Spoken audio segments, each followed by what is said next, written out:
que la gente escucha. Eso. A los de la chucha. Por la reescucha. ¡Ay, sale cagando! ¿Quién Ya, es el dale. cuerpo? ¿Quién es el ¿Qué? cuerpo? ¿Ah? Hola, hola, hola. Ah, el cuerpo del Kevin. Mira, Julio. ¿Cómo estamos? Bien, ¿y tú? Bien, bien, sobreviviendo. Tírate una cajita. Eso. ¿Cuánto estamos? Ya empezamos, ¿no? Tienes que Todavía no. compartir vas a compartir el archivo, ¿no? No, pero conversemos en general. ¿Recibieron, vieron algo? ¿Cacharon la intención? ¿Qué sé yo? Eso.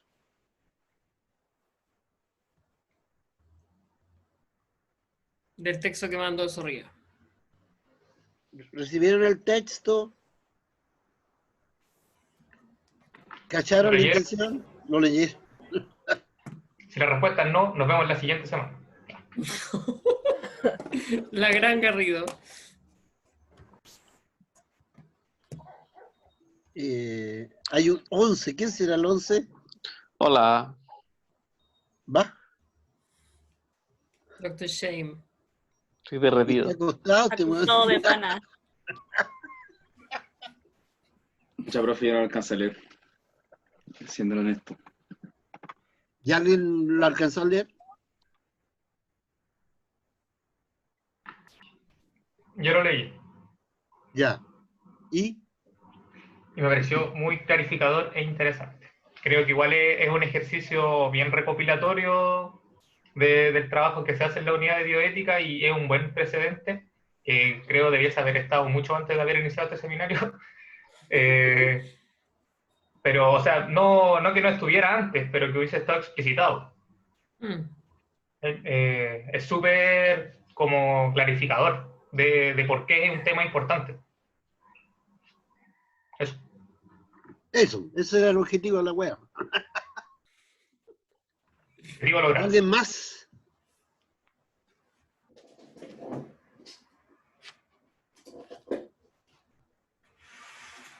Buena, el Chame, di algo, Chame. Algo. No, que lo mismo que, más o menos lo mismo que dije el Coque, o sea,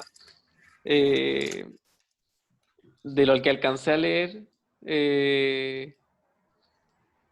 como que ponís la pelota al piso en el curso de lo que ha sido el seminario. O sea, nosotros habíamos visto algunos contenidos que se acercaban desde lugares muy como súper dispersos o disgregados a la temática del desarrollo técnico, del desarrollo científico, sin tener mucho que ver con nuestra historia como unidad, o con el trabajo que hacemos en las clases y en los cursos, y por lo tanto sin una relación con alguna línea discursiva determinada.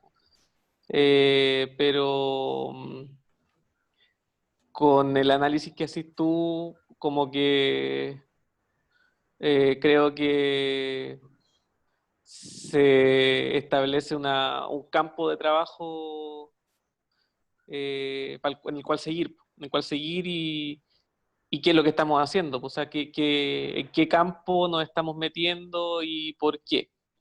Creo que eso no estaba, como dijo el Coque al principio del seminario, estaba como por la introducción que hiciste tú igual del libro ese de los estados generales de la bioética. Lo mencionáis, se le mencionaba en el programa, pero no con la fuerza con lo que lo hace en el texto que hiciste.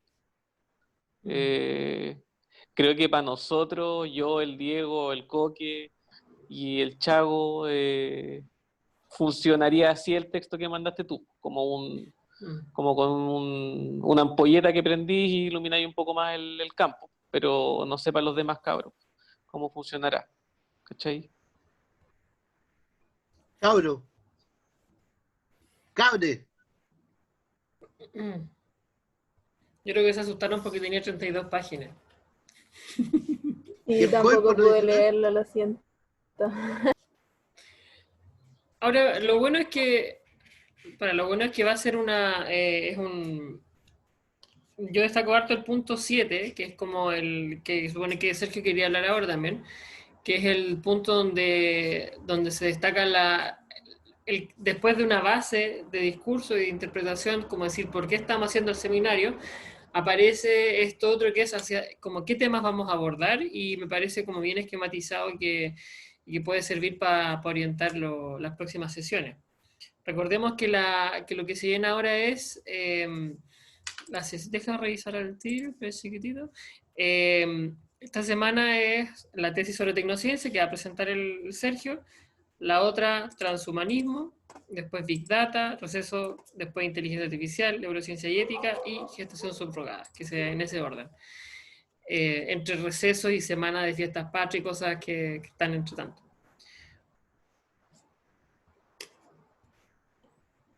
Yo creo que si nadie lo leyó, sí, sin objetivo como de retarlo, la verdad. Pero Sergio, ¿pasáis al mejor a la parte del... ¿Cómo lo hago? Mira, tal como lo hacéis, como compartir pantalla para la presentación, ahí tienes que poner el PowerPoint abierto o sea, perdón, el documento Word abierto. El anfitrión era habilitado. Ah, ya. Perdón, espera, chiquito. Ahí sí. Pero yo, ¿qué sucede? Voy Ahora a con salir, compartir. voy a salir y voy a volver, ¿Por qué? ¿o no? No es Pero es que necesario. cómo Mira, minimiza el zoom y ahora minimizo el... y puedes abrir el documento Word donde está el texto. ¿A dónde tengo la función minimizar? Salir de la pantalla completa, será eso. Ahí está. Sí. Ahí lo minimizo. Ya. Ahí lo vuelvo a minimizar. Ya. Y Ahora acá. busca el archivo donde está y ábrelo. El archivo de... Espera. Espera.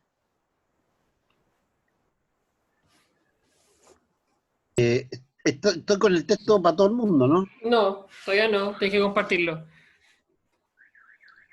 Chucha. Ahora sí. Ahí puse reanudar. Ya, ¿Sale ¿y desde grabando? dónde hago yo? Calma, estoy buscando el número 6.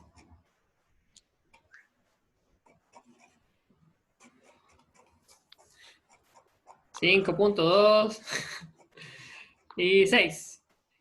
Ya. No, yo, yo pensaba que yo tenía en la cabeza esto, pero yo sabía que sacarlo me iba a costar un huevo. Y iba a sufrir al peo y tenía el Perdón. deseo, Oh, y perdón. Sigue hablando, es que no era ese. tenía la sensación que el seminario mismo iba a generar un intercambio de tal manera que toda esta idea saliera. ¿Ya? Pero todos saben lo que pasó, pues, el texto parte de la contratación de esos tres acontecimientos que han hecho tambalear el seminario. El primero maravilloso, que fue el 18 de octubre, y después la pandemia, y últimamente la huelga de los estudiantes. ¿Ya? Entonces, bueno, ahí ya no había posibilidad de sentir esto como un deber. Ahora, ¿qué hice? Fue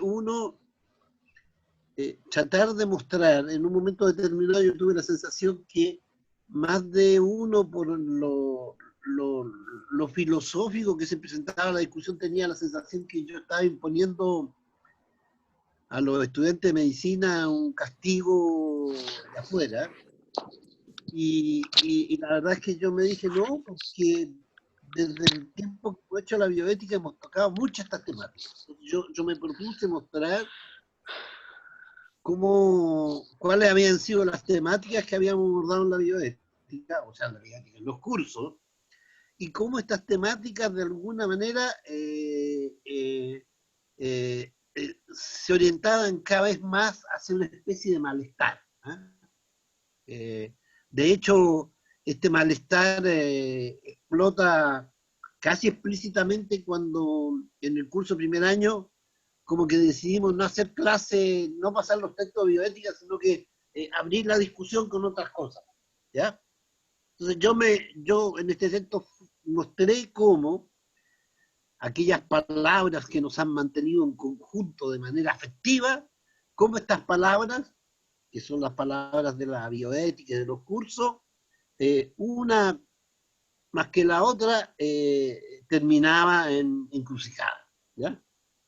Ahora, hablé del nacimiento de la bioética y el hecho de que efectivamente los nuevos objetos de la bioética a los cuales hace referencia en ese libro que apareció de repente, demuestran que, como quien dijera, la bioética se impone como un reglamento, pero no es capaz de detener, por así decirlo, la creatividad conflictiva de la tecnociencia, de la técnica, y de repente uno cree que se han regulado determinadas cosas y aparecen otras y otras y otras. Y después me detuve evidentemente largo rato en el curso de cuarto año, que yo creo que es un curso que contiene los elementos para escribir algo bastante adecuado. Y mostré ahí todo el problema de la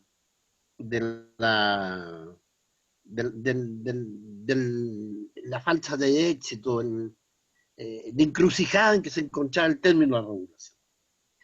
Y de ahí partía la operación de mostrar por qué, a propósito de la bioética, a propósito de la ética clínica, a propósito de la ética de la investigación, por qué, en el fondo, poco a poco, se nos iba imponiendo el interés y la importancia de la ética, ¿ya? Entonces, en el punto 6, que es el que tenemos ahí, en el punto 6, la pregunta es por qué y cómo la ética se ha convertido para nosotros en un tema central, y cuál es la perspectiva de nuestro cuestionamiento sobre la ética, y cómo en el contexto de nuestra relación con la ética, el binomio o la conexión entre tecnociencia y ética nos pareció como evidente, ¿ya? Entonces ahí hicimos un esfuerzo que está en todo lo que he hecho, pero nunca lo habíamos hecho, ¿ya? Formalizamos, estoy en la ética de la bioética, Diego, ¿eh? Formalizamos entonces, Diego, ¿aló? Dime, No sé qué está pasa. en el punto Estoy 6. hablando. ¿Me estás escuchando alguien o no? Te estoy escuchando, sí. Punto Ya, 6 estabas tú, po. sí, pasé a la página 19. Ya, ok. Y ¿En qué parte? en la ética de la bioética, Acá está, ok. hice, yo creo que un esfuerzo válido para mostrar cómo esta ética de la bioética se presenta, ¿eh? Y ahí dije como una reivindicación y defensa del pluralismo, como la prioridad de la defensa del individuo en cada circunstancia en que se precisa recordar, reiterar un derecho o instaurar uno nuevo, la confianza que la institución del derecho en la sociedad actual es eficaz y capaz de regular las prácticas, la constante referencia a la noción de justicia, el habitual desconocimiento o menosprecio de las condiciones sociales y culturales de donde emergen los problemas, eso es lo que hace la bioética, la ausencia de un cuestionamiento a la noción de desarrollo y progreso, el deseo profundo de la bioética de integrarse y ser útil a lo instituido, y una gran distancia por parte de la bioética de la política, o conservando de la política una visión pastoral e inocente. Ahora, evidentemente, que para introducir nuestra ética, por así decirlo, se impone la expresión de extraordinaria la no saturación del sentido, pero explicar punto a punto la no saturación del sentido era muy largo, así que dije, voy a explicar esta no saturación en 2 puntos específicos. Entonces, me concentré en la noción de pluralismo y luego en la noción de justicia, ¿ya? Entonces, sobre el pluralismo digo esto, el pluralismo Y también según el decir, según el decir bueno, ahí hay unas cosas que corregir, de algunos bioéticos consagrados, Lola, Ángel Hart y otros, el pluralismo como expresión del hecho que somos extraños morales, que somos extraños, tenemos ideas morales diferentes, parece no tener ninguna crítica, parece no legitimar la no saturación del sentido, no ser merecedor de ningún comentario negativo, ¿ya?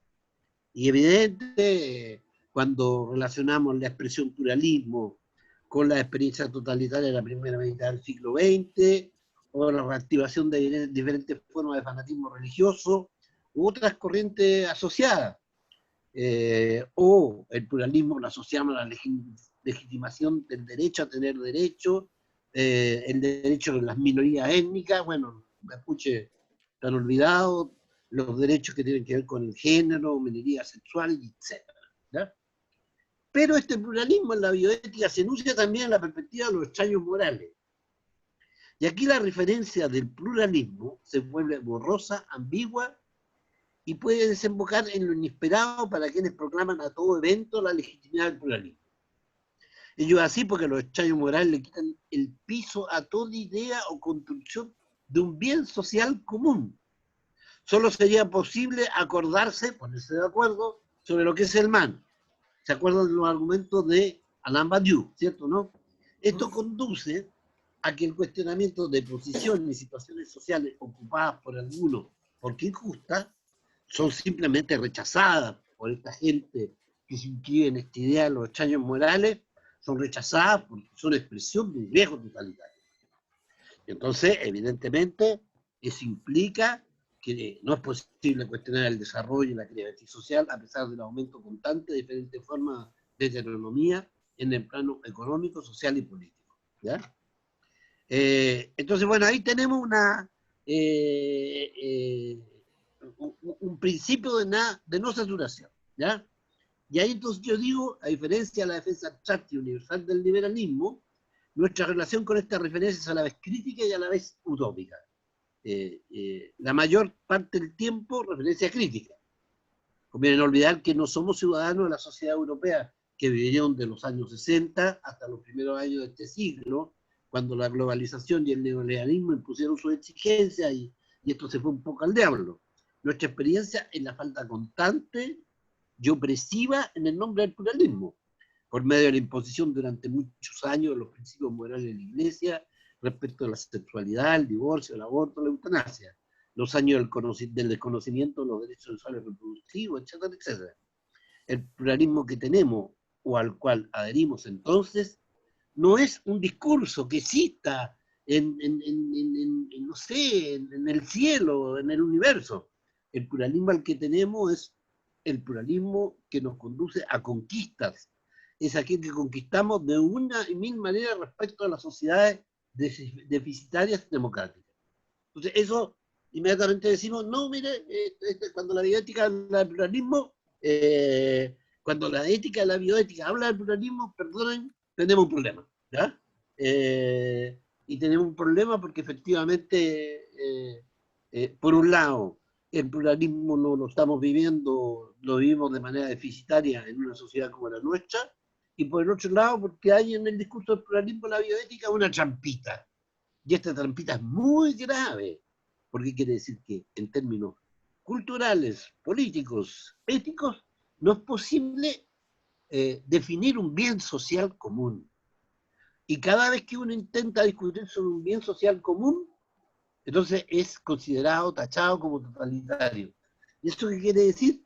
Quiere decir entonces que otros ocupan el espacio donde este bien se elabora como puede elaborarse. Y esta es la tecnociencia, ¿cierto? La tecnociencia, la televisión. Entonces nosotros inmediatamente decimos, el pluralismo de ustedes, sí, tenemos a la palabra en la medida de lo posible, pero no me antropo, no me vengan con historia porque hay un contrabando.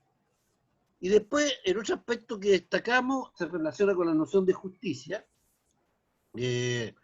referencia que en el ámbito de la bioética se relaciona con la legitimidad para, en principio, poder acceder a tecnología y tratamientos reservados a quienes tienen medios económicos, o con un último reflejo de prodigar cuidados, un último reflejo de prodigar cuidados como un último recurso de corregir y rescatar las injusticias cometidas durante la vida de un individuo o una familia. ¿Ya? Pero la lección de circunstancia que circula más alegre y chispeante es la tentativa de John Rawls, reflexionada masivamente hace unos 20 años, aunque relativamente olvidada con el transcurso del tiempo.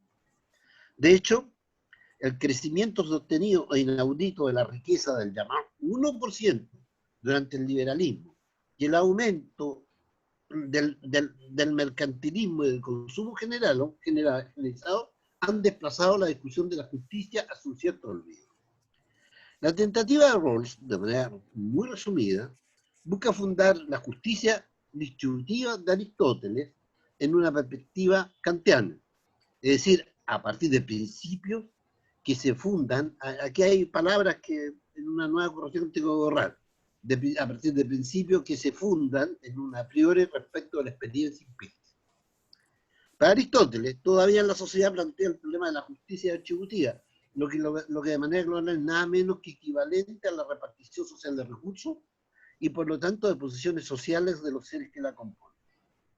Rawls, en su doble perspectiva aristotélica y kantiana, identifica dos principios y derechos a priori, porque, bueno, teóricamente él utiliza el procedimiento de que la gente entonces hay que vendarla y hay que plantearle a partir de como si no estuviéramos viviendo en concreto cuáles son los dos principios que serían inaceptables si no estuvieran presentes. Entonces, los dos principios son el mayor número de libertades, derecho al voto y a ser elegido, la libertad de expresión, la protección de la persona, el derecho a la propiedad, y en un segundo lugar, por medio de un principio que define la regla de la justicia social, lo que se expresa en dos direcciones. Por un lado, estipula que las desigualdades socioeconómicas solo son aceptables si ellas benefician a los más desfavorecidos de la sociedad, y del otro, exige el respeto de la justa igualdad de oportunidades.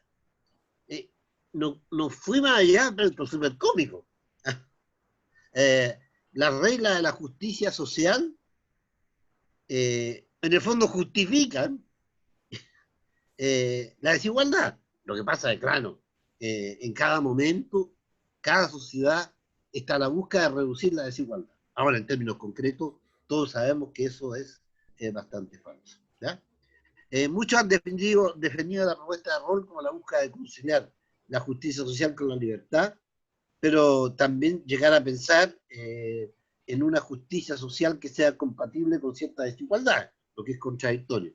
Y evidentemente esta idea de la justicia social con la libertad es que durante un tiempo entonces se decía que los comunismos tenían educación para todos y tenían hospitales para todos, pero no tenían libertad. ¿Ah? Bueno, ahí es donde se expresa este discurso. Bueno, las críticas a la posición de Rawls fueron despiadadas en el ámbito de lo teórico.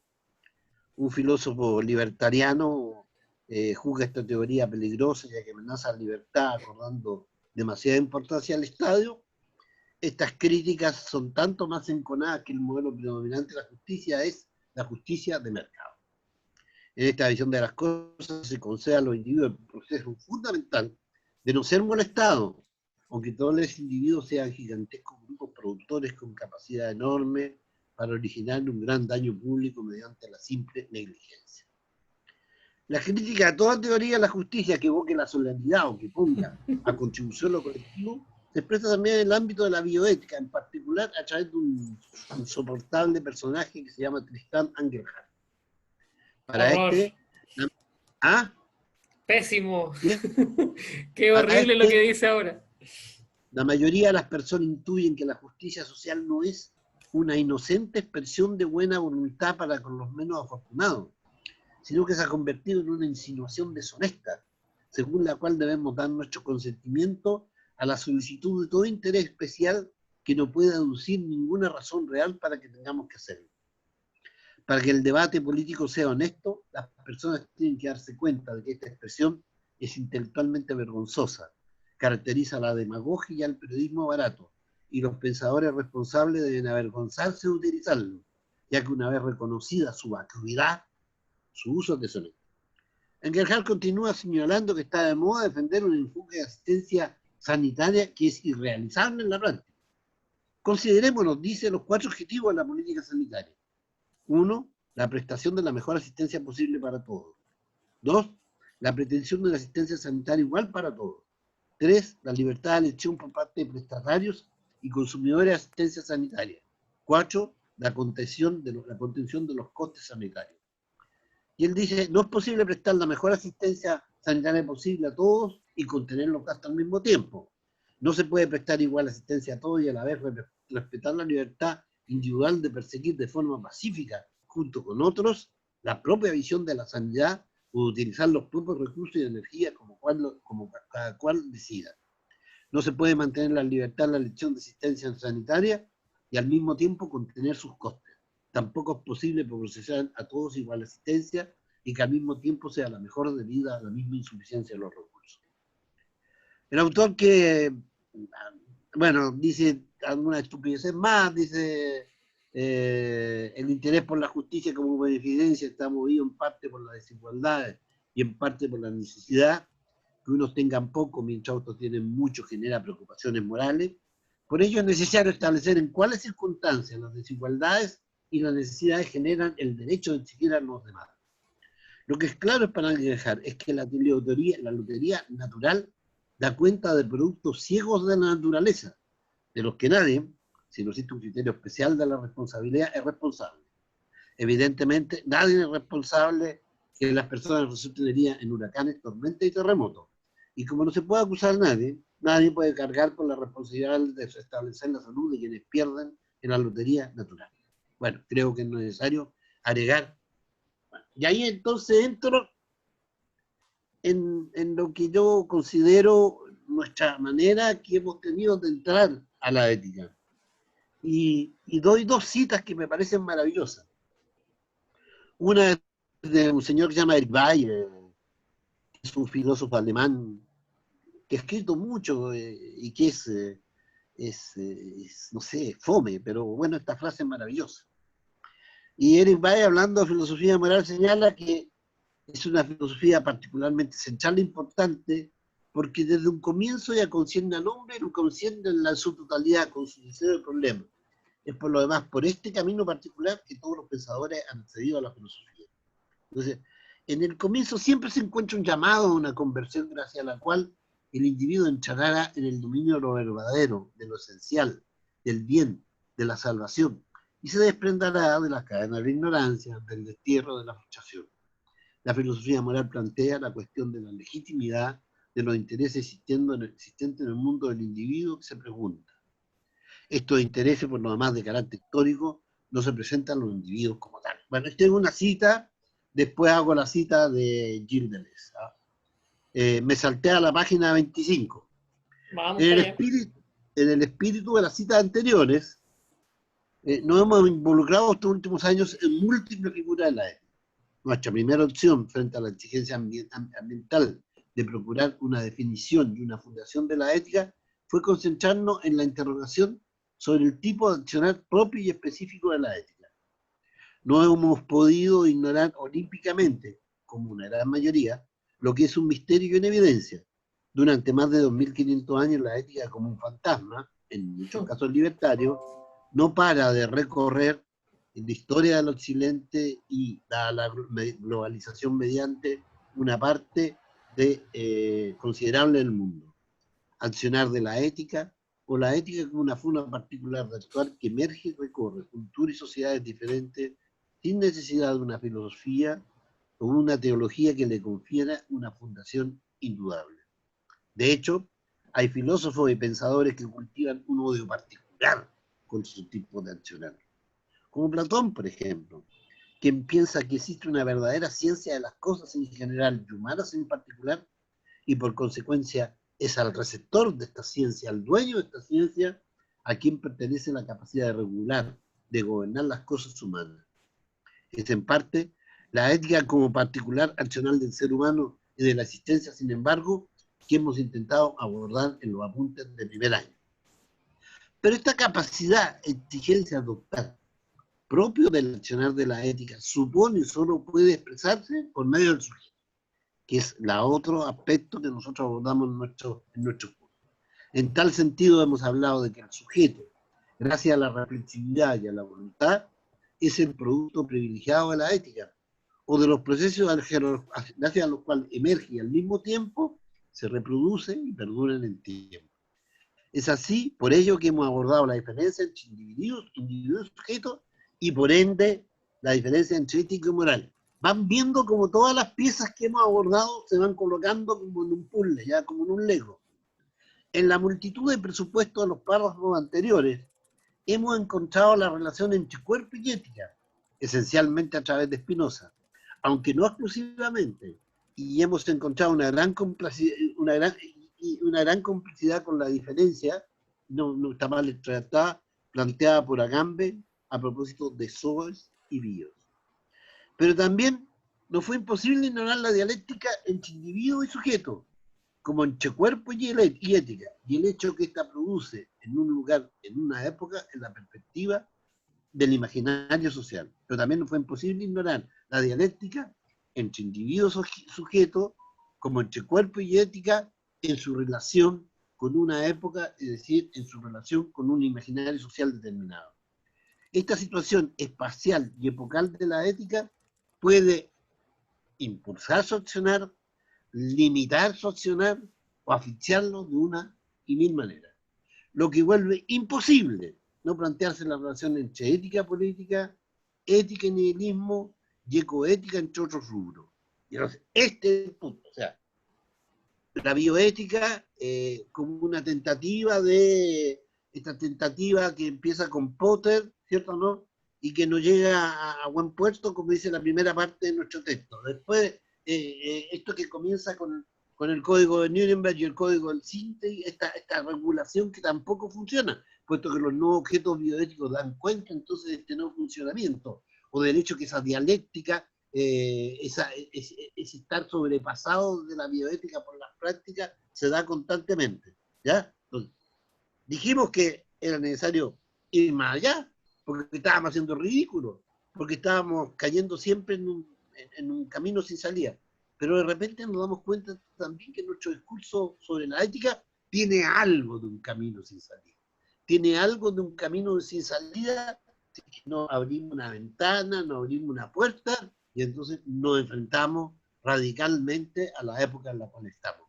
Sobrepasamos la primera bioética, sobrepasamos la segunda bioética en la regulación, sobrepasamos la ética de tal como lo hemos planteado, entonces ahora lo hemos planteado, entonces existe un espacio, existe un lugar reflexivo donde estas impas, la importancia de las cosas y el impas de las cosas puede ser reflexionada y puede ser de alguna manera lucidada. Y ahí entonces viene ética y tecnociencia, ¿ya?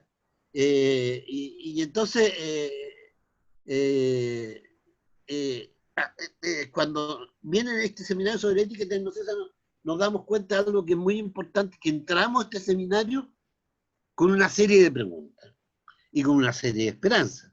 La gran esperanza es, existe en el conjunto de los discursos que están presentes en el mundo un lugar en el cual la comprensión de lo que está pasando pueda convertirnos en individuos lúcidos y evidentemente y eventualmente pueda permitirnos actuar en la perspectiva del sujeto, es decir, conducir nuestra reflexividad a una voluntad y esta voluntad poderla conectar con otros, etcétera, etcétera.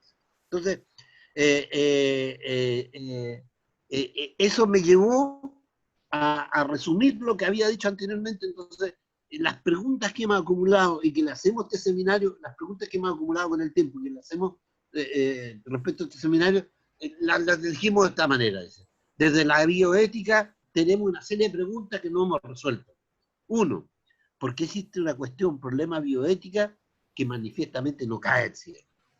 Dos, porque esta cuestión se plantea y se vuelve a plantear constantemente en distintos niveles de la medicina y de la sociedad entendida en un sentido amplio. ¿Por qué las soluciones propuestas por la bioética no suelen resolver el desafío planteado? O en el mejor de los casos, ¿por qué solo retardan su solución hasta el momento en que la sociedad se acostumbre a las propuestas tecnocientíficas? ¿O por qué sus propuestas, reduciendo la evaluación y reflexión del problema al mínimo, no son pertinentes respecto del desafío planteado? 4. ¿Por qué la bioética constantemente ha evitado el diálogo con las reflexiones críticas que las preceden?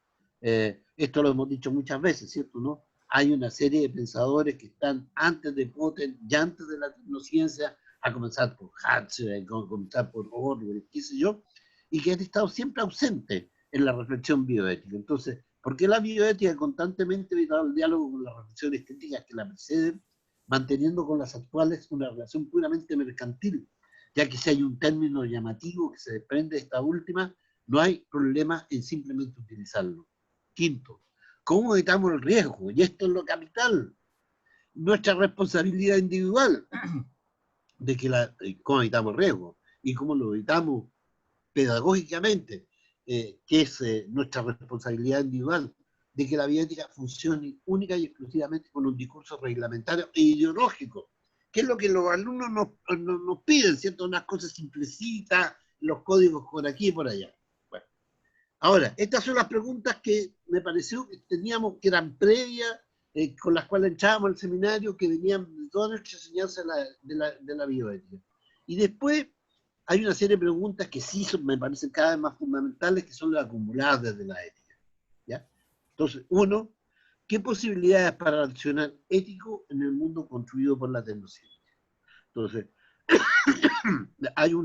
en el texto hay un ¿cómo se llama? Una cita de Jean Ladriller sobre la cibernética, en donde Jean Ladriller dice, sí, está bien, pero dice, en todo accionar humano existe una intuición que tiene carácter histórico, de ruptura histórica, y un aspecto que es el aspecto eficaz, ¿cierto? El aspecto eficaz de esta idea.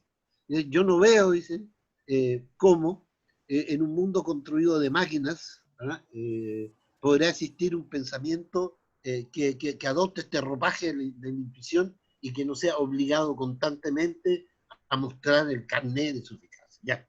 Entonces, ¿qué posibilidades para el accionar ético en el mundo construido por la tecnociencia? ¿Con cuáles corrientes filosóficas, ética y política se genera una alianza objetiva con la tecnociencia en lo que atañe a la ética entendida de su particular accionar? 2. ¿Qué acontece con el cuerpo, como soy y como soma? Y ahí estamos ya en la práctica médica, estamos en la biomedicina. ¿Qué acontece con el cuerpo, como soy y como soma? Y como exigencia ética del conatus spinaciano en el contexto de la tecnociencia. ¿Cómo se inscribe en este cuerpo, soy, soma, las manipulaciones groseras o finas de la ciencia del cerebro, o todas aquellas que buscan anestesiar toda forma de dolor y de displacer? ¿Qué acontece con el cuerpo, órgano necesario al cuerpo y a la vida, traducida en una técnica que una vez que es objetiva se aliena y se automatiza? Esto, bueno, parece que viene después, pero es la idea de Marx, cuando Marx dice que finalmente el cuerpo inventa, el cuerpo no solo en su relación con la naturaleza inventa sus órganos. Hay una serie de órganos que son inventados. Y estos órganos que son inventados son la técnica, ¿ya? Entonces, el problema es, ¿qué ocurre cuando estos órganos, ¿ya? Con los cuales la vida es posible, ¿ya? Le son arrebatados a aquel que lo crea? Bueno, volvemos sobre el tema más adelante. 3. ¿Qué condiciones de existencia para el sujeto, para la reflexividad y la voluntad deliberada en una sociedad que, A, entendida como época que produce y atribuye su referencia a la velocidad de la producción mercantil, ¿ya? B, en el contexto de una neolengua, triplemente empobrecida por la destrucción de los medios de comunicación, por un hablar cotidiano calcado en lo que permiten los nuevos artefactos electrónicos y por el predominio de un lenguaje científico. ¿Qué autonomía para la vida política y asociativa en el contexto de la hipótesis cibernética, la inteligencia artificial y el Big Data? 5. ¿Es posible consolarse solo con una ética de la resistencia? ¿Existe en la reflexión que tiene lugar o se desprende de la tecnociencia hechos objetivos que impidan el consuelo a la ética de la resistencia? El individuo rey de muchas éticas, yo soy ético, ¿cierto? Yo estoy resistiendo, yo comprendo desde mi soledad, el individuo rey de muchas éticas no quedará obsoleto en el contexto de una ecoética y de la consideración del antropoceno, cuya entropía creciente acrecienta el riesgo de existencia de la vida sobre la Tierra. Bueno, a partir de ahí, Buena, compadre. ¿qué pasa? Estoy bueno, buena, compadre. Ya, a partir de ahí, yo entro de nuevo a las temáticas de nuestro estudio. Y entro, ya entro con esta esperanza, con esta pasión, con este deseo profundo, ¿cierto? ¿No? 2019, 2020, pandemia, epidemia, crisis climática, crisis económica, cesantía, trabajo online, crisis de la universidad, etcétera. Entro con la esperanza de encontrar un espacio donde mi reflexión no sea una caricatura, pero no se pierda en cosas particulares. En absoluto que no las tome en cuenta. ¿Ah? Es decir, yo tengo la sensación que hubo un tiempo algunas reflexiones que tenían esta capacidad, entonces desde una construcción colectiva, yo voy interrogando y voy enfrentando el mundo y de alguna manera voy generando las condiciones para que los individuos construyan su subjetividad a partir de esta técnica. Entonces, con ese espíritu entro entonces a esta temática del seminario, ¿verdad? El seminario sobre la tecnociencia. Y ahí, bueno, nosotros ya tuvimos la Ladrillère, Castoriadis, Otuá. Castoriadis fue más allá del tema de la tecnociencia y se trabajó mucho sobre la idea de la significación de la ciencia y del progreso, etcétera. Si bien me recuerdo. Después está Otuá, que es probablemente uno de los filósofos donde claramente él parte siendo un crítico de la tecnociencia y posteriormente se convierte en la medida que él, no me acuerdo, RD, no sé cuánto, en la medida que... RDTS, ¿o no? ¿Cómo es? RDTS, Research, Desarrollo, Técnica y Ciencia, ¿no? Claro, entonces desde el momento que él dice no es posible entender esta maravillosa sociedad en la cual vivimos sin estos 4 términos, entonces en ese momento ya entra de alguna manera a abandonar su visión crítica de la tecnociencia y entra entonces a preocuparse del transhumano. ¿Ah? Y así, ¿por qué no? ¿Ya? Bueno, entonces me parece que estos tres autores conviene que los retrabajemos, los que hemos estado involucrados, y que los trabajemos por pedacitos, por ladrillitos, ¿sí? ¿Ah? Y que intentemos no hacer un silabario a lo huevón, pero hacer un conjunto de conceptos que podemos trabajarlo y manejarlo todos juntos y hacerlo funcionar en nuestros registros, ¿ya? Ahora, evidentemente, estos 3 autores, excepto Tuá, Ladrillère creo que tiene muchas cuerdas todavía. El problema con Ladrillère es que, y eso lo sabe el Coque, es que en un párrafo pone 4 ideas y entonces como muy difícil de poder controlar el personaje, pero creo que estos 3 autores son autores relativamente antiguos y conviene encontrar otras contribuciones. Entonces, con el Chame descubrimos a Yud, ¿cómo se llama Chame el chino? El Yuk Hui. Yuk Hui. Y también yo acabo de descubrir un tipo que me tiene enloquecido, que es Stigler, sobre el cual entrego algunos elementos más adelante. También en el seminario hubo una contribución de Chavo Murray muy importante, que era sobre la hipótesis cibernética. Y la hipótesis cibernética, en esa exposición, hacía referencia a una noción de gobernabilidad desarrollada entonces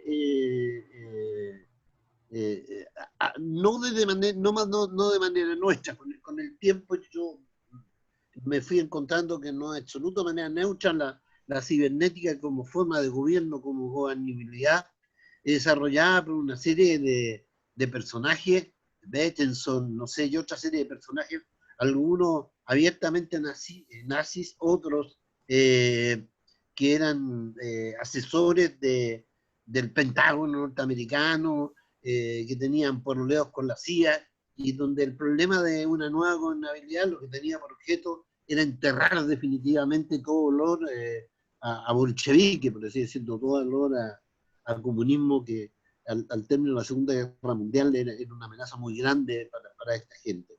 Y que consistía simplemente en gobernar a la manera de Bolsonaro, con falsas noticias de Bolsonaro y Trump, y por el otro lado a de alguna manera extraer de cada individuo los contenidos sobre los cuales se instalan discursos y políticas que por supuesto son manipulables. Ahora, evidentemente la cibernética, de hipótesis cibernética que la desarrolló Santiago desde el punto de vista del Comité Invisible, tiene cuatro o cinco relatos diferentes, ¿ya? Ahora, ¿qué es importante en el tema de la cibernética y qué es importante entonces desde el punto de vista de otras condiciones? El tema de la cibernética, lo importante es la noción de entropía.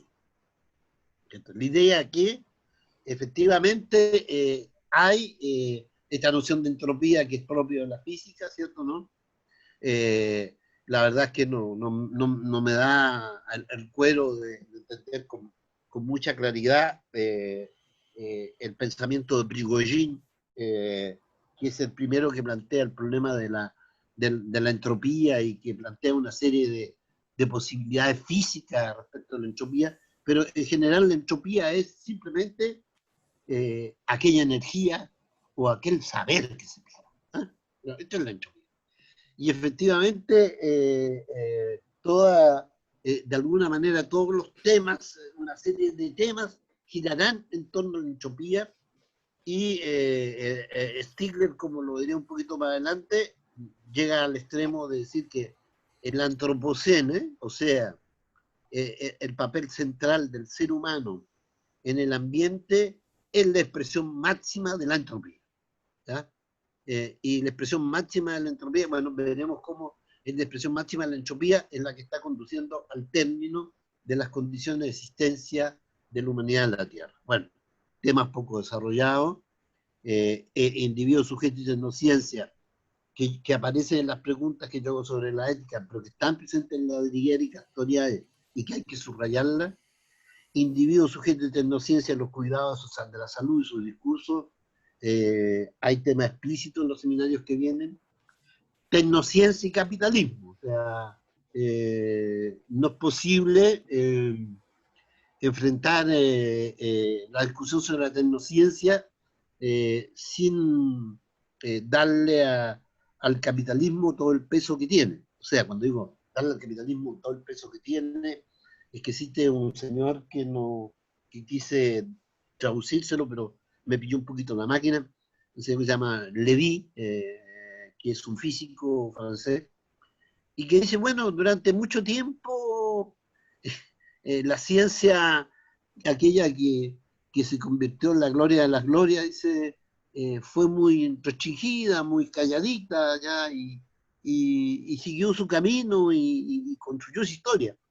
Y ella no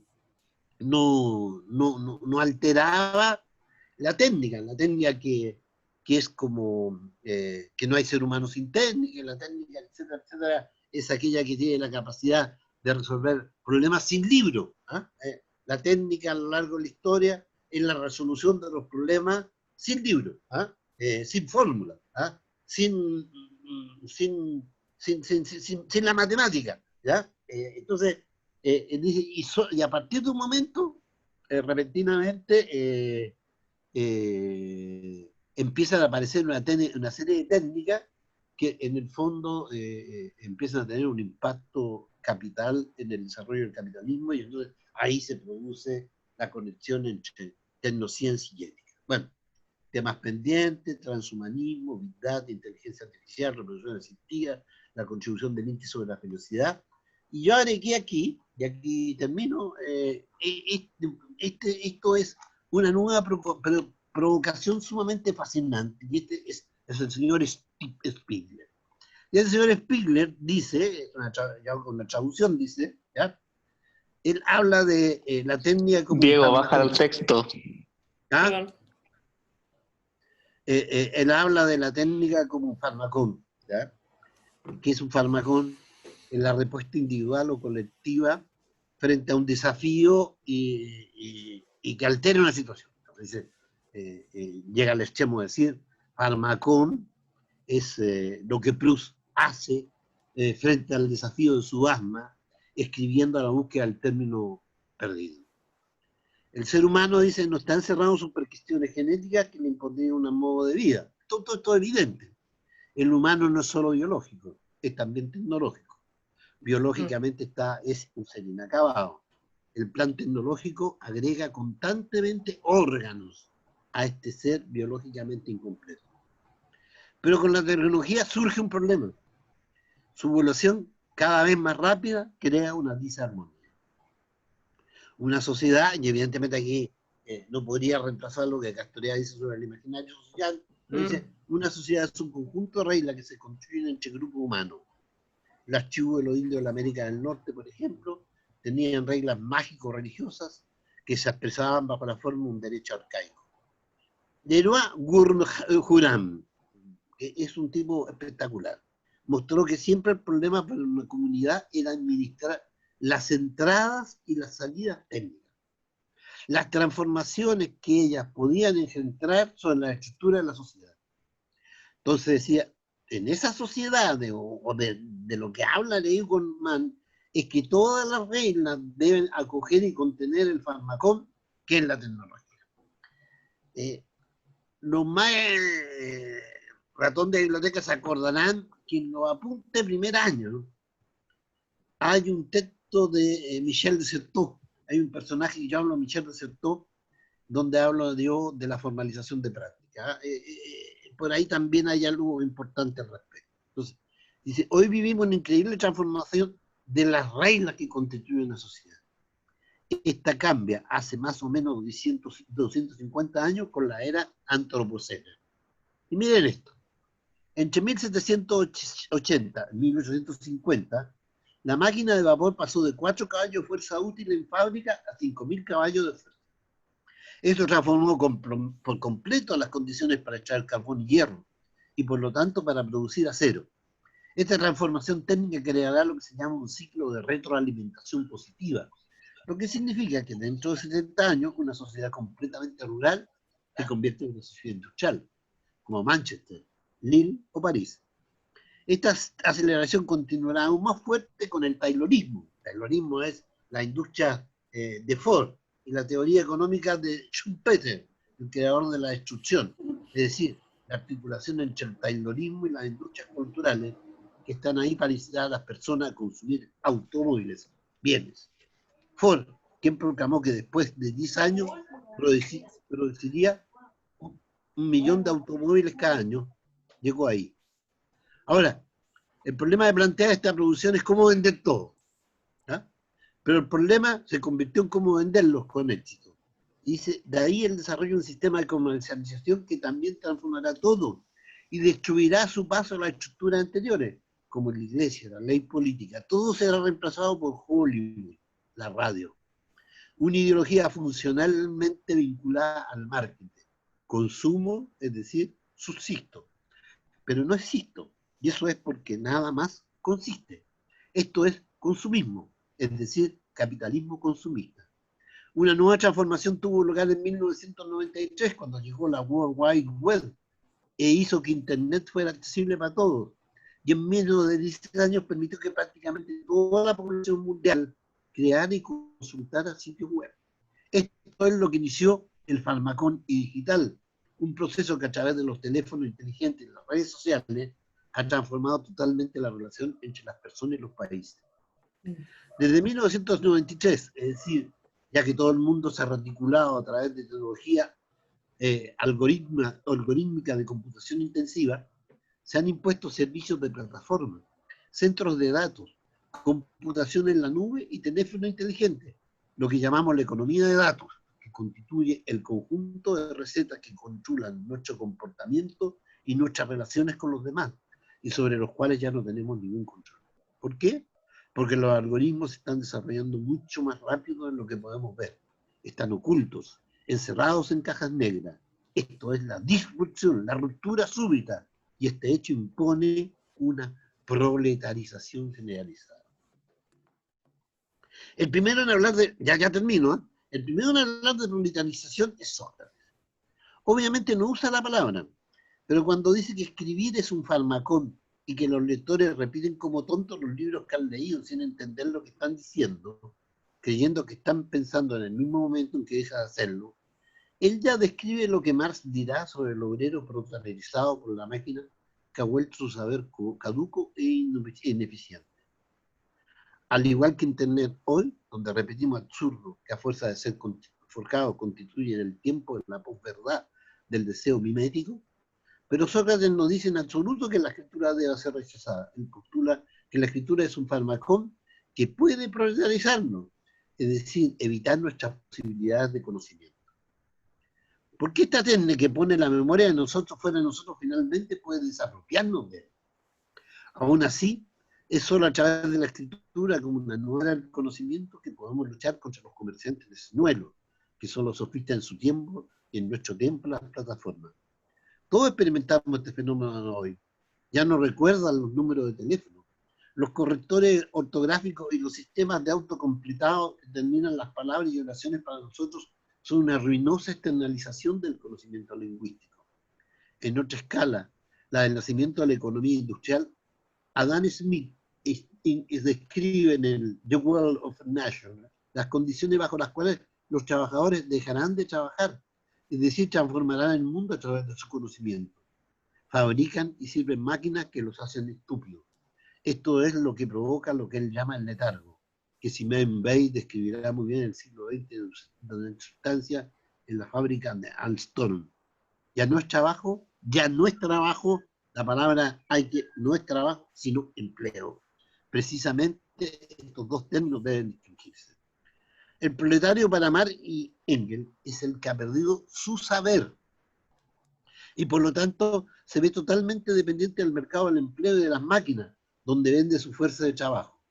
Este empleo ya no es una obra, ya no es un trabajo.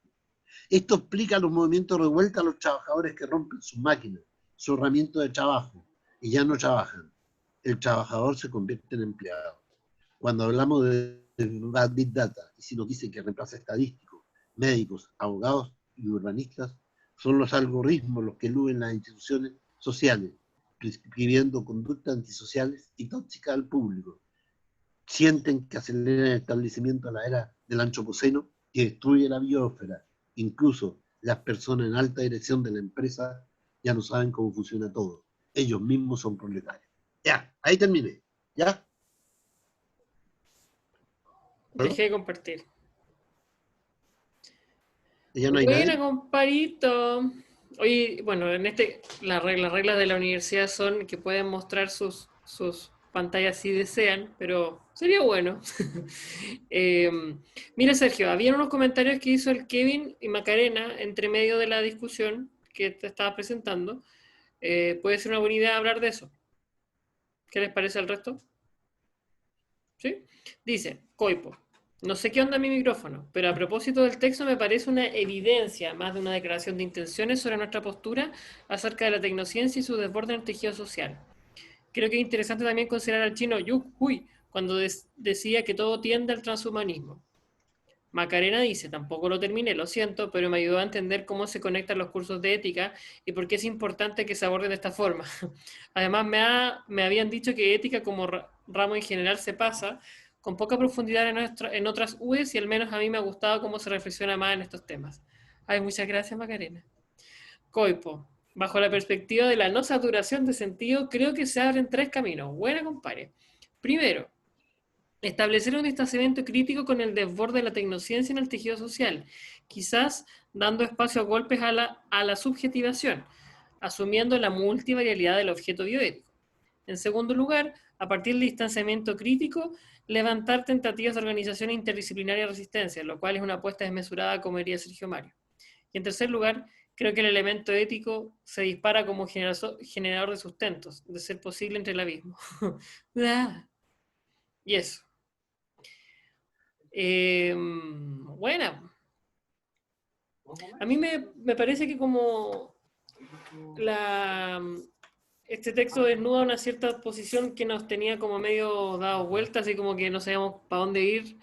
Era como que para dónde seguir con las reflexiones, porque efectivamente en bioética por lo menos el hecho de durante 2 años seguidos no ahondar en los, como tú decías, en los cursos es porque ya algo ahí ya no encontramos que no tenía mucho sentido. Así que creo que es un punto a partir interesante. ¿El resto de los chicos tiene alguna opinión?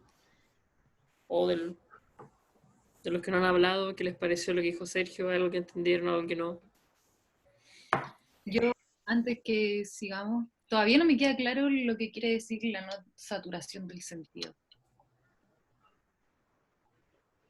No es una expresión, lo usé como podría decirlo, la no saturación del sentido es que cuando hay discursos y cuando tú los analizas te das cuenta que no hay conexión entre el mundo prometido y el mundo real. Entonces, eso es lo que Ladrier llama la no saturación del sentido y eso es lo que Ladrier llama el principio de la hermenéutica. Yo me pongo en un momento a interpretar porque aquello que se me dijo que era, no es. Es cuando cachai que te están vendiendo la pesca. O entre el dicho al hecho hay mucho trecho también. Y Camarón que se duerme, no, esa es otra cosa. Quiero mencionar algo a propósito y agregar. Primero, chao Salvita, cuídese mucho. Nos estamos viendo pronto en tu teleserie. Y ¿Viste fue el lo Salva? segundo, Te ponte de tu familia, bueno.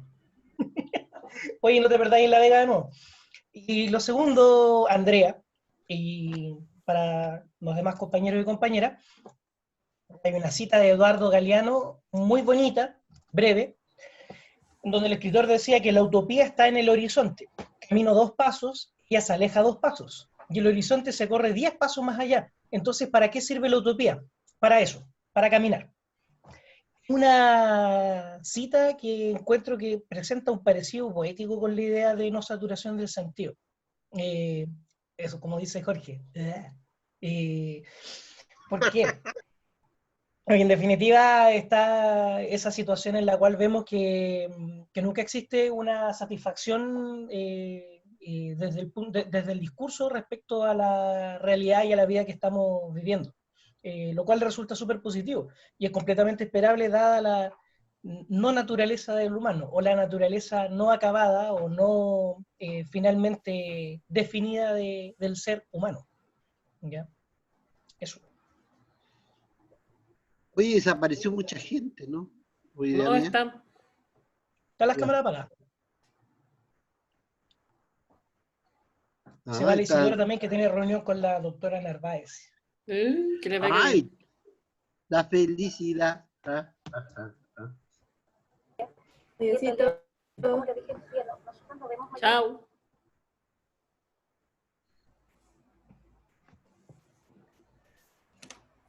A mí me quedó una duda con lo del Pharmacon, no lo entendí bien. No sé si porque se me cortó el internet en verdad en esa parte, pero no me quedó muy claro. Este personaje llama Farmacón a la existencia de una solución que en un momento determinado parece fundamental inventar tanto social como tanto colectivamente como individualmente, ¿ya? Pero el Farmacón te plantea inmediatamente la tarea de cómo impedir que él se desencadene y sea él el que cree nuevas redes aspirándote a otra cosa, ¿no? Entonces, eso. ¿eh? Y la idea de la crisis actual es radicalmente porque la tecnociencia ha construido una forma de funcionar, los algoritmos, tales que toda la creatividad que somos capaces de producir, tanto científica como culturalmente, es inmediatamente puesta al servicio de otras redes y es objetivizada, automatizada, y como dice citando a Marx, el resultado es que perdemos el saber.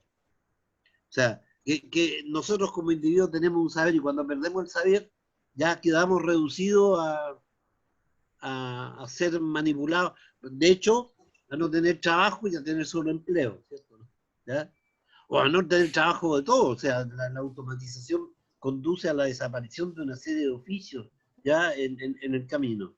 Y después, lo más increíble es que son estos algoritmos los que comienzan a mandar, ¿cierto? Y a veces uno tiene pena que no manden suficientemente. Porque parece evidente, va a ser una estupidez, que si la inteligencia artificial hubiera tomado las decisiones respecto de la epidemia, a lo mejor habrían sido más claras que todas las contradicciones que han tenido todos los gobiernos del mundo entero. ¿Ya? Bueno, eso. Gracias. Ahora lo entretenido Ah, no. ¿Alguien más que quiera conversar antes de...? Majo, Melissa, Macarena.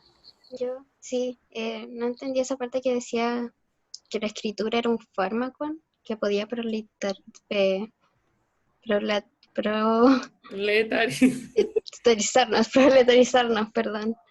Eso. No, el ejemplo el de Proust. Y Proust teóricamente convierte su asma, es lo que dice la autora, no vamos a entrar en eso, pero convierte su asma en el libro A la búsqueda del tiempo perdido. Freud ha intentado hacer eso con Miguel Ángel, no sé, con un montón de otros autores, mostrando cómo entonces un defecto radical en un momento determinado convertido en una obra extraordinaria, ¿cierto? ¿No? Como Demóstenes, ¿cierto? Un gran orador griego, y todos conocen una historia que era tartamudo, ¿ya? Y que empezó a hacer ejercicio con piedra en la boca, y se convirtió en el orador más increíble que tenía la Grecia.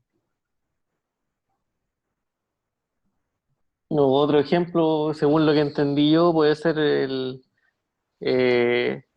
la práctica médica, eh, biomédica, como radicalmente biomédica, o sea, dar pastillas. O sea, te confiáis en el fármaco o en el discurso biomédico y te desapropiáis de todo el ámbito de la clínica, del ámbito de la significación de la enfermedad, del ámbito del valor social de la enfermedad. En el fondo te desapropiáis de un conocimiento mucho más amplio y de proletarizáis, porque seguís las indicaciones o las guías clínicas de ya, si tenéis A, dais paracetamol, si tenéis B, dais ibuprofeno. ¿Cachai? Como que como una degradación del conocimiento. No sé si estará bien entendido así. Sí, claro. La diferencia es que hasta el momento aparentemente no parece grave, pero va a parecer grave cuando las máquinas empiezan a reemplazar a los médicos. Oye, tengo Claro, una porque si reemplazan a idea las cajeras da lo mismo. ¿Ah? Claro, porque si Claro, reemplazan a las cajeras da igual. no pasa nada. que me acuerdo que en el apunte se habla de que el nacimiento de la bioética también se da en el contexto de una tentativa de empoderamiento de movimiento ciudadano, que coincidía con el encarnizamiento terapéutico o con una desapropiación de la gente de su muerte. Eh, entonces, creo que, y nos damos cuenta ahora que los discursos de la bioética que salen en los diarios, etcétera, que salieron a propósito del COVID, que trataron de dar cuenta un poco del pensamiento ético en la pandemia, hablan siempre de una reapropiación de la muerte. Y hablan como de morir bien o de morir de una manera bonita y de acuerdo a la historia de vida que uno tenía para atrás. Eh, como si como si haciéndonos, como si pudiendo responsabilizarnos, apropiarnos de nuevo de la muerte, nos fuéramos a vivir una mejor vida. Pero el conocimiento médico, incluso el mercantilizado, se apropió también de, por ejemplo, de los cuidados paliativos o de la medicina paliativa. Y también nos damos cuenta que el conocimiento o el avance de la tecnociencia, si quisiéramos decir ya, entonces apropiémonos de la vida, pero también el avance del conocimiento pareciera que la bioética está satisfecha con él, mientras que permita a cada vez vivir más. Como que no hay problema, ese sería esa idea me da como de, ya, este siguiente avance que vamos a estudiar y que vamos a sacar, va a permitir que la gente, en vez de vivir 70 años, viva 80 años. Y el escándalo que hay es como, oye, pero esa cuestión va a ser súper cara y no todos van a poder acceder a ella. Y como que esa es la única problemática que sale. Entonces, me acuerdo también vuelvo al principio del apunte del nacimiento de la bioética, que siempre el empoderamiento sale de alguna reapropiación. Y la pregunta que me sale al final es como, ¿de qué podemos reapropiarnos, cachai? Como para poder iniciar algún proceso de empoderamiento, más que la construcción de una ideología que al final lo único que hace es que podamos consumir todos por igual, en vez de cualquier otra cosa. Eso, más que un comentario, era una pregunta. O sea, más que una pregunta, era un comentario. Mira, el tema, el tratamiento de la muerte por la ética y los bioéticos el día actual, bueno, sí, no está mal, pero tiene un riesgo muy grande, y es que de alguna manera, por lo mejor o lo peor en el mundo en que vivimos, postulamos que tenemos que combatir esta mierda de virus y salvarnos, ¿verdad? Entonces, bueno, centrar todo el problema de la muerte, no que esté en contra, porque hay gente que muere, hay familiares que mueren, ¿ya? Porque hay subjetividad implicada, pero creo que contiene el riesgo de atenuar, y no lo digo con mucha seriedad, el nivel de crítica a la manera como el poder está gestionando la pandemia. Ahora, cuando yo hablé del problema de la muerte, lo hablé en el contexto de que fue probablemente lo último exceptor, y lo digo a lo mejor con pena, ¿cierto, no?, de una iglesia católica europea, ¿ya? Es una iglesia católica europea que empujó, pero donde nunca se separó una cosa de la otra. O sea, cuando yo hablé de la muerte, hablé de un seminario que se llama Morir, Vivir y Permanecer, o Vivir, Morir y Permanecer. O sea, no es posible separar la muerte de la vida, y entonces, ¿qué acontece cuando, a pesar de todo, el otro que tenía al lado se te muere? ¿Ah? ¿Cómo permanecer? ¿Cuál es el duelo? ¿Ya? ¿Cómo me funciona el duelo y cómo respecto al duelo se comporta la sociedad? ¿Ya? Y después esto dio lugar, esta especie de empoderamiento, dio lugar a unidades de cuidado paliativo y después a prácticas de eutanasia. Pero hoy por hoy está claro, el mismo libro que citamos, de francés, da cuenta de que el problema de los cuidados paliativos se tecnificó al máximo, ¿ya? Y que ya no tiene simplemente una prestación. Es como hablábamos de una cosa online que hay en Chile, ¿ah?, donde ellos dicen, nosotros somos, en este momento somos el sector más especializado de terapias contra el dolor a domicilio, ¿ya? Y bueno, con precios módicos, etc. O sea, rápidamente esto inmediatamente fue sacado del ámbito espiritual, llamémoslo, ¿ya? Y fue reintroducido en el ámbito arsenal de la medicina y ya todos seamos realistas. Es como yo recibo una vez por mes un llamado telefónico, una voz muy agradable que al final me dice, bueno, don Sergio, papá, ¿cómo está usted? Lo llamamos el parque de recuerdo, ¿ya? Sí. Ya iba ando de la concha de tu madre, déjame tranquilo, ¿ya?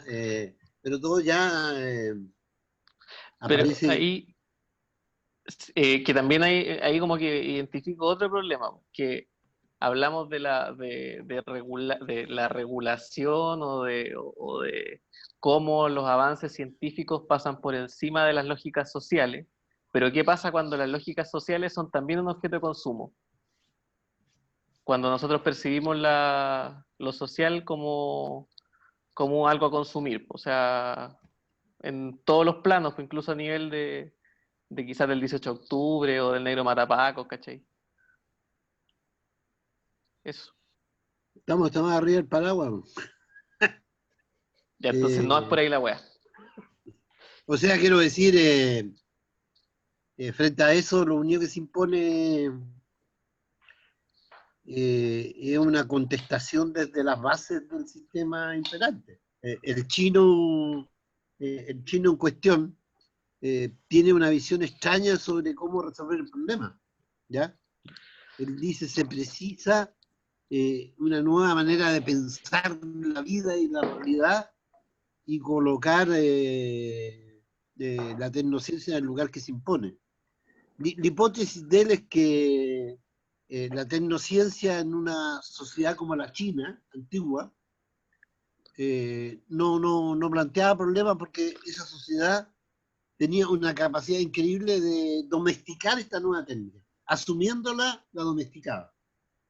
En cambio, nosotros ya no somos capaces de domesticar y no queremos domesticar.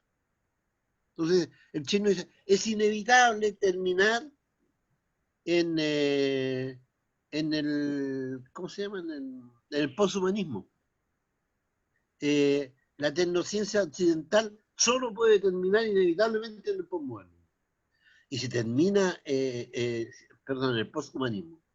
Y si la ciencia termina en el poshumanismo, yo creo que entramos, no sé, yo no digo a la extinción de la humanidad, pero no sé en qué entramos. ¿Ya? Lo que sí quiero decir es que nosotros no entramos. Y no porque nos vayamos a morir, ¿no? Sino que no entramos en la manera como de alguna manera estamos planteados frente a la vida, ¿ya? Pero evidentemente el transhumanismo podría resolver el problema de los graves defectos de la ¿cómo se llama? ¿cómo se llama? Los graves defectos que provoca el antropoceno, ¿ya? Los graves defectos que provoca la entropía. Bueno, se trata de alguien que pueda respirar tranquilamente con la mitad del oxígeno que respiramos nosotros, qué sé yo. Bueno, eso.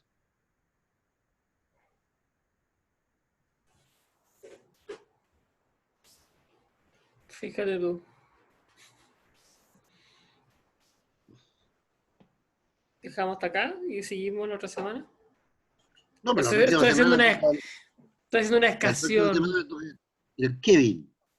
Ahora, lo que sí está claro es que Jorge Astudillo, Llame, yo tenemos la tarea de volver como celibario, como los personajes que abordamos, ¿cierto, no? Después hay urgencia de enfrentar el problema de los cibernéticos a otros niveles, ¿ya? Y después seguimos con lo que estamos trabajando y al mismo tiempo sigamos buscando referencias. Las referencias de este sujeto que Stigler, son interesantes. Él no es tan original, ¿eh? Pero es interesante como estructura todo lo que está diciendo. Y como al estructurar nosotros podemos entrar ahí y construir nuestra propia estructura, ¿ya? Eso, yo creo que ahí nos vamos orientando a una publicación que para nosotros sea gloriosa y que no sé si generar algún impacto, ¿no? Pero eso.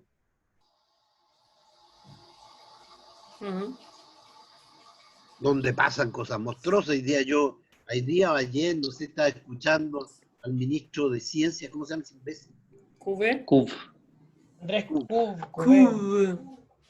Entonces, en un momento determinado, esta cosa tan extraña que se expresó con los mapuches, los que nosotros tenemos los científicos más pulentos de América Latina, weón.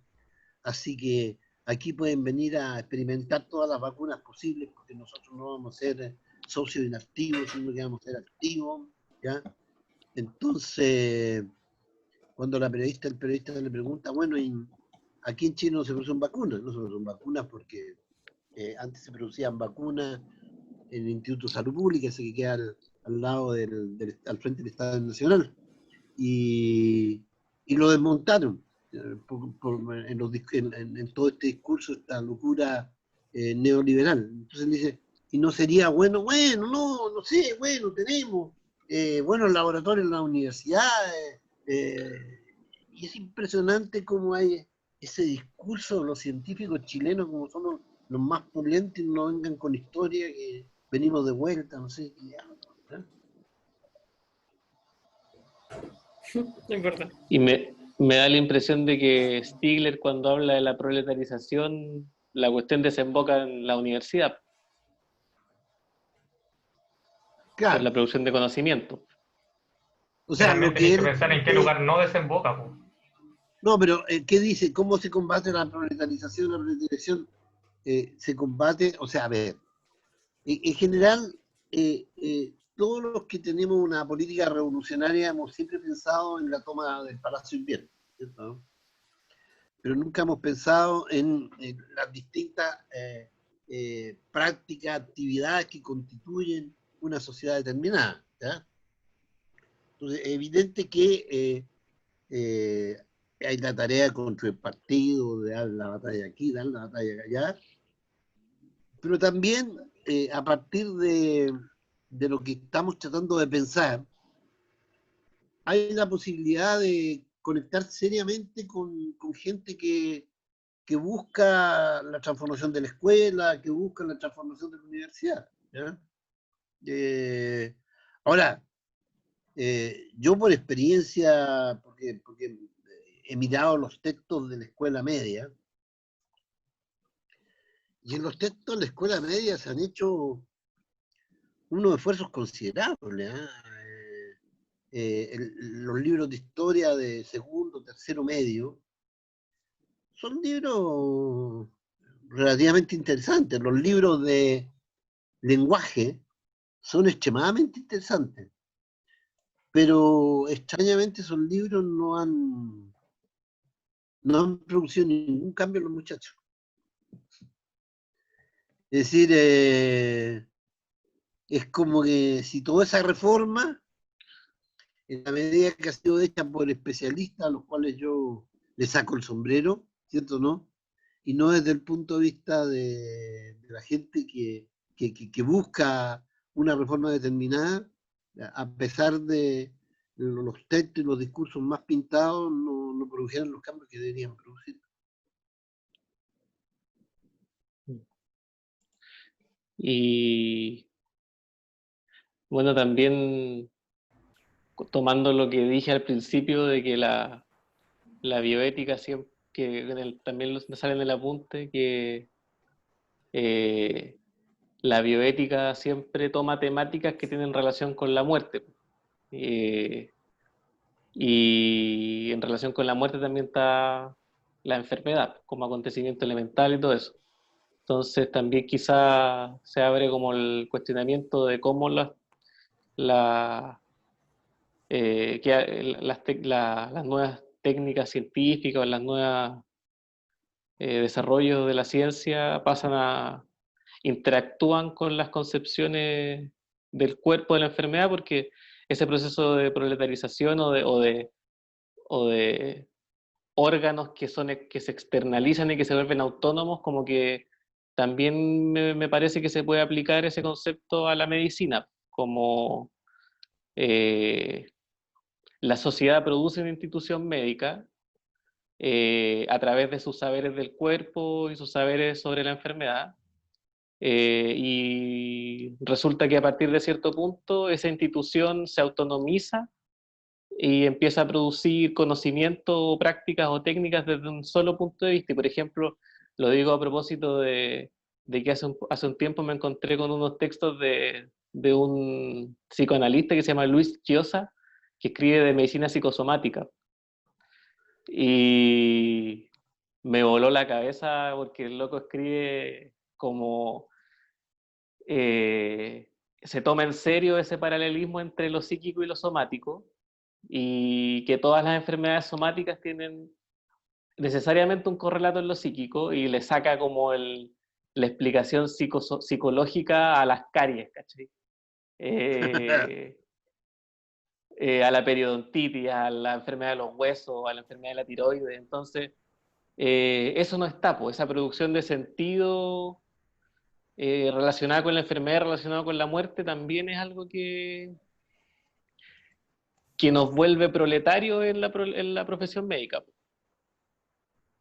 Sí, claro, y estos órganos, esta creación de órganos está presente en toda la ciencia, en neurociencia, ¿no? ¿Ah? La manera como la gente, como se externaliza el amor, la calentura, la sexualidad a partir de mecanismos sinápticos, a partir de determinados recorridos sinápticos, determinados no sé qué diablo. Hay gente que se piensa de esa manera, ¿ya? Que la sertralina, que la cosa, que la... Claro, se piensa en esos términos, ¿ya? Se piensa en esos términos. Y de ese punto de vista, el ejercicio más fascinante sería estar dispuesto a perder un mes y ver las comedias, los culebrones que dan en la televisión en las tardes. Aquelarre. ¿Ah? No, los Aquelarre. culebrones venezolanos, colombianos, ya, las tuchas, increíble, ¿ya? Y eso, bueno. Entonces, bueno, yo creo que estamos claros, ¿eh? Seguimos con la historia, pero yo pienso que yo lo que intenté hacer, yo voy a corregir eso porque me di cuenta que como lo escribí tan rápido, hay un montón de palabras que están de más, que no las borré debiendo haberlas borrado. Échenle una mirada y vuelvan a la carga en el próximo seminario a ver si quieren agregar temáticas, ¿ya? Y el don Jorge Astudillo, don Chame y yo tenemos la tarea de extraer con más claridad los términos de los autores de estos 3 autores que abordamos. Yo voy a seguir entregando la información de Spiegler, otros busquen otra información. No sé, Santiago Murray, tú podrías intentar encontrar material sobre nuevas aproximaciones de la cibernética. ¿Ah? Y eso, Almirante comandante. ¿Ah? Almirante comandante. Venga. Entonces, y bueno, seguimos. La próxima semana que... Transhumanismo. Transhumanismo. La Connie con el Kevin. Y nosotros tenemos una reunión el jueves en la mañana para arreglar los violines al respecto. Súper. Bueno. Bajate.